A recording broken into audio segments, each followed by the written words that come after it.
Inihaw na talong at kinilaw na ampalaya para sa aking pananghalian. Mag-isa lang ako, kaya laban na yan. Pagkarating pa lang dito sa bahay, agad ko na nga itong inayos ang aking mga paglulutuan. Sapagkat basa na nga, medyo maghihirap na ang padingasan, kaya inuna ko muna to para makapagpaapoy dito. Agad na nga ako naggayat-gayat ng buho para sasabi ko sa sarili ko mabilis dingasan, pero hindi nagkalaunan, nahirapan ako at tila ba parang ayaw niya at hindi ako ang gusto.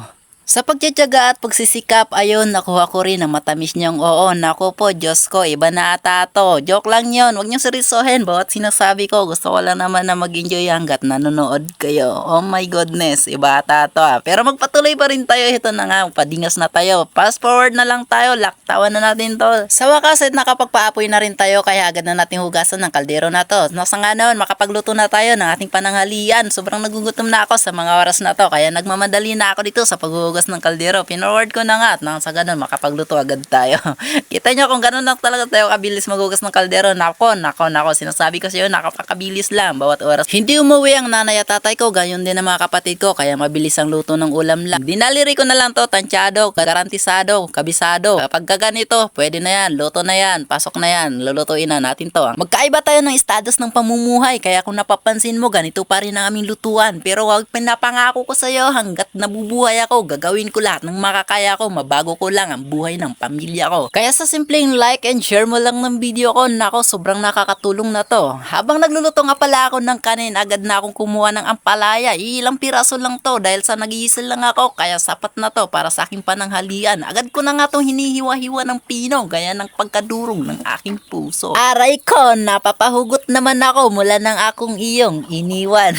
Hindi ko maiwasang humugot, baka nga naman dahil sa nag-iisa lang ako dito. Pero aywan mo, hindi ko magagawa to kapag nagbo-voice over na may kasama ako. Pero ilang beses na ako nagbo-voice over na may mga kasama ako. Parang okay lang naman, normal lang ako. Binudburan ng kunting asin, sabay piniga-piga hanggang sa lumabas ang pait ng kahapon.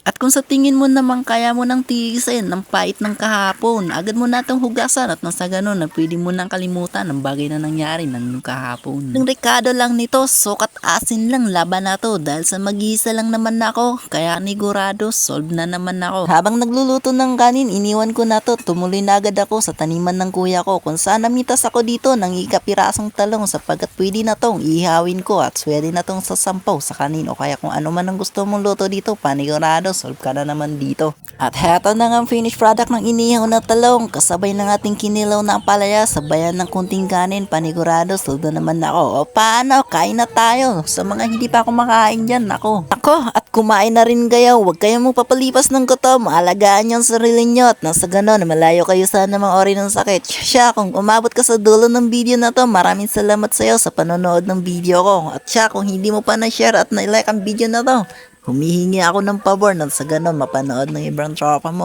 At tatapusin ko na ang video na to. Hanggang sa muli, kita-kits sa susunod na video ko. Mag-iingat kayo hanggat nandito ako. May mapapanood kayong email colleagues na nagbibigay at nag-aaliw sa inyo.